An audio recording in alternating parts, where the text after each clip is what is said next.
दोस्तों, हरिद्वार की पवित्र गंगा नदी के किनारे एक ऐसा वाकया हुआ कि जिसने वहां मौजूद हर इंसान को हक्का बक्का कर दिया। अचानक एक 16 साल की लड़की जैसे किसी अलौकिक ताकत के असर में बिना किसी चेतावनी के नदी की ओर भागने लगी। लोग चौंक कर उसे रोकने लगे, लेकिन नदी की ओर उसका कदम जैसे रुकने का नाम ही नहीं ले रहा था। फिर जो हुआ उसने सबके होश उड़ा दिए। पानी की लहरों में ऐसा मंजर देखने को मिला कि हर कोई सांस रोक कर रह गया। क्या यह किसी इलाही चमत्कार की निशानी थी या फिर कुछ और ही रहस्य छुपा था इस घटना के पीछे? वीडियो के अंत तक बने रहिए, क्योंकि जो कुछ भी हुआ उसने हर दर्शक को डर, हैरानी और विश्वास की गहराई में डाल दिया। ये कहानी आपको सोचने पर मजबूर कर देगी कि कभी-कभी दुनिया की हकीकत हमारी सोच से भी परे होती है। दोस्तों, हरिद्वार सिर्फ एक साधारण तीर्थ स्थल नहीं है। ये वह पवित्र धरती है जहां हर लहर में रहस्य छुपा है, हर हवा कुछ कहती सी प्रतीत होती है। यहाँ पाप भी पानी में घुलकर पुण्य बन जाते हैं और आत्माओं की बेचैनी घाटों की ओर खींचती है, शांति की तलाश में। लेकिन एक सुबह ऐसा हुआ जिसने वहां मौजूद हर व्यक्ति के दिल को हिलाकर रख दिया। सुबह की ठंडी फिजा और गंगा के शांत किनारों के बीच भीड़ में से अचानक एक 16 वर्षीय लड़की श्रेया तेजी से दौड़ती हुई नजर आई। उसकी आंखों में एक अजीब चमक थी, डर, जिज्ञासा या फिर कोई अलौकिक खिंचाव। और फिर उसने सीधे गंगा की ओर छलांग लगा दी। कुछ लम्हों के लिए समय मानो थम गया। लोग घबरा गए, कुछ चिल्लाए, कुछ दौड़े, लेकिन जो हुआ वह किसी रोमांचक कथा से कम नहीं था। श्रेया बहादुराबाद की रहने वाली एक साधारण लड़की थी। उसका जीवन बसता था उसके छोटे से घर, स्कूल और गंगा घाट के बीच। उसके पिता अंश पूजा के सामान बेचने वाले नेक दिल व्यापारी और उसकी मां वाणी भक्ति में लीन एक सच्ची साध्वी। श्रेया के लिए गंगा सिर्फ नदी नहीं बल्कि जीती जागती मां थी। वह अक्सर घाट पर बैठकर उससे बातें करती, मानो लहरें उसकी पुरानी परिचित हों। माघ मेले का दिन आया। हजारों लोग स्नान के लिए उमड़े हुए थे। भीड़ के बीच वही रोज का दृश्य, लेकिन आज श्रेया की आंखों में कुछ अलग था। वहीं एक पीपल के नीचे बैठा था एक रहस्यमयी साधु। भस्म से ढका चेहरा, उलझी जटाएं और शांत आंखों में अद्भुत चमक। उसके आसपास समय मानो थम सा गया हो। श्रेया की निगाहें उसी साधु से टकराईं और वहीं स्थिर हो गईं। क्या वह कोई योगी था, कोई सिद्ध पुरुष, या गंगा की कोई अदृश्य चेतावनी? उस साधु से हुई मुलाकात के बाद जो कुछ हुआ वह आज भी हरिद्वार की गलियों में रहस्यमयी फुसफुसाहट की तरह तैरता है। क्या श्रेया को कोई अदृश्य संकेत मिला था? क्या वह सच में गंगा की लहरों पर चली, या यह केवल भ्रम था? और अगर भ्रम था तो फिर इतने लोगों ने वही दृश्य कैसे देखा? दोस्तों, यह कहानी केवल आंखों से देखने की नहीं बल्कि रूह से महसूस करने की है।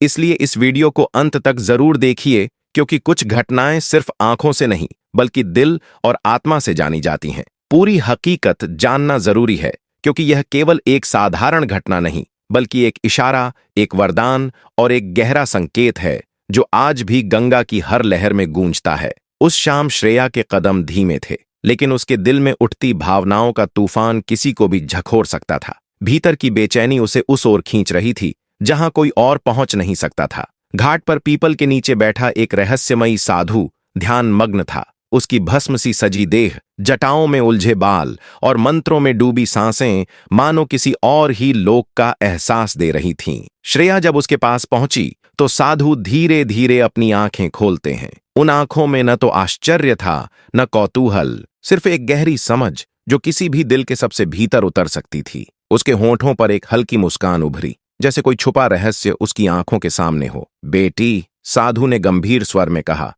मां गंगा तुझसे कुछ कहना चाहती हैं। श्रेया आश्चर्यचकित हुई। मुझसे? बाबा, मैं तो रोज आती हूं। गंगा मां तो हमेशा मेरे लिए पूज्य रही हैं। साधु ने कुछ लम्हों के लिए नेत्र मूंदे और फिर बोले, इस बार तेरा आना सिर्फ संयोग नहीं, यह बुलावा विशेष है। मां गंगा चाहती हैं कि तू खुद को उनके हवाले कर दे। सब कुछ छोड़कर बस सुन। तुझे चुना गया है बेटी। मुझे क्या करना होगा बाबा? श्रेया की आवाज में श्रद्धा और रहस्य जानने की जिज्ञासा दोनों झलक रही थी। जब पूर्णिमा का चांद आकाश को चांदी में डुबो देगा तब तू अकेली घाट पर आना। बस भीतर अपने ईमान का स्मरण रखना और बाकी मां गंगा पर छोड़ देना, साधु ने नरम लेकिन सटीक स्वर में कहा। श्रेया ने मौन में सिर झुका लिया, मानो उसका अंतर्मन पहले ही सब स्वीकार चुका हो। जैसे जैसे रात गहराई, हरिद्वार पर एक अलौकिक चादर फैल गई। घर की सारी बत्तियां बुझ चुकी थीं और श्रेया चुपचाप अपनी साड़ी समेटकर द्वार से बाहर निकल पड़ी, उस अनजाने आध्यात्मिक बुलावे की ओर। घाट की ओर जाते हुए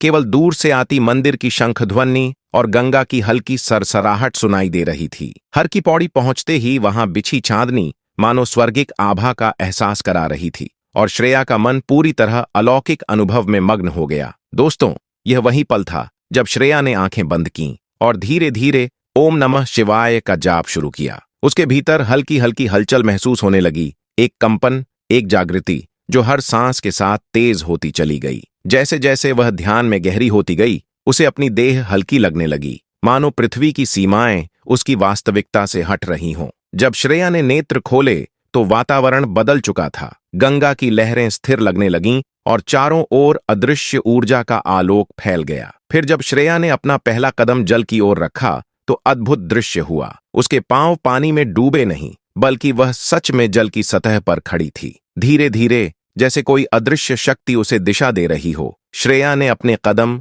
गंगा की ओर बढ़ाए। हर कदम कोमल था, लेकिन उसके भीतर एक तूफान चल रहा था। लहरों के संग साथ उसकी श्रद्धा और जिज्ञासा की धारा बह रही थी। अचानक ऐसा लगा मानो कोई भीतर से पुकार रहा हो और श्रेया बिना किसी हिचक के लहरों पर चल पड़ी। खुद पर यकीन नहीं होने के बावजूद उसके कदम डगमगाए नहीं। अद्भुत क्षण तब आया जब श्रेया दौड़ पड़ी। दौड़ती हुई वह गंगा के दूसरी ओर पहुंची और जैसे ही पीछे मुड़ी, उसने देखा कि परिवेश बदल चुका है। हवा में गूंज थी, मानो समय थम गया और कोई रहस्यमयी संकेत दे रहा हो। अगली सुबह जब श्रेया ने अपने माता पिता को यह अनुभव सुनाया तो उन्होंने मुस्कुराते हुए इसे एक सुंदर सपना मान लिया। लेकिन जब उसने दिन में सबके सामने वही दृश्य दोहराया, गंगा की सतह पर चलते हुए पार उतर गई, तो हर जुबान खामोश हो गई, हर आंख में विस्मय था। कुछ ही दिनों में यह घटना पूरे हरिद्वार में फैल गई और लोग उसे स्नेहपूर्वक गंगा पुत्री कहने लगे। कुछ समय बाद प्रख्यात संत स्वामी मदन मोहन जी ने श्रेया को अपने आश्रम में आमंत्रित किया। उन्होंने श्रेया की ओर देखकर मुस्कुराते हुए कहा, बेटी, यह कोई जादू नहीं, यह तेरी अटूट श्रद्धा और ईमानदारी का फल है। माँ गंगा ने तुझे इसलिए अपनाया क्योंकि तेरा अंतःकरण बिल्कुल स्वच्छ है, जैसे निर्मल जल। स्वामी जी की यह बात श्रेया के दिल में जैसे अमिट छाप छोड़ गई। इस मुलाकात के बाद श्रेया ने अपनी जिंदगी का मार्ग पूरी तरह बदल लिया। उसने सांसारिक जीवन की चीजों को पीछे छोड़ते हुए हरिद्वार में एक छोटा सा आश्रम स्थापित किया। वहां वह भक्तों को गंगा मां की महिमा, भक्ति की शक्ति और आत्मा की गहराई समझाने लगी। धीरे धीरे यह स्थान केवल एक आश्रम नहीं रहा, यह एक जीवित तीर्थ बन गया। लोग यहाँ केवल स्नान करने नहीं आते थे, बल्कि आत्मिक दृष्टि और आध्यात्मिक अनुभव पाने के लिए आते थे। श्रेया ने अपने दिन की शुरुआत गंगा के घाट पर ध्यान और प्रार्थना से की। वह भक्तों को बताती कि कैसे श्रद्धा और सच्चा ईमान किसी भी कठिनाई को पार कर सकता है। उसका यह संदेश अब पूरे हरिद्वार में फैल गया था। धीरे धीरे लोग उसे गंगा पुत्री कहने लगे और उसकी कहानी घाटों और गलियों में हवा की तरह फैल गई। आज भी जब हरिद्वार की हवाओं में ध्यान लगाया जाता है तो कहीं न कहीं श्रेया की कहानी गूंजती महसूस होती है। लोग मानते हैं कि जो भी सच्चे दिल से मां गंगा को पुकारता है, वह कभी खाली हाथ नहीं लौटता। यह अद्भुत कहानी हमें यह सिखाती है कि जब श्रद्धा शुद्ध हो, विश्वास अडिग हो और नीयत सच्ची हो, तब असंभव भी संभव बन जाता है। दोस्तों, अगर आपको श्रेया और मां गंगा की यह अद्भुत कहानी पसंद आई हो तो वीडियो को लाइक जरूर करें। अपने दोस्तों और परिवार के साथ इसे शेयर करें ताकि और लोग इस रहस्य और श्रद्धा से जुड़े अनुभव को जान सकें। और हाँ, हमारे चैनल को सब्सक्राइब करना न भूलें ताकि आप ऐसी और भी अद्भुत और प्रेरणादायक कहानियों को सीधे देख सकें। बेल आइकन दबाएं ताकि कोई भी नई कहानी आपकी नजर से न छूटे।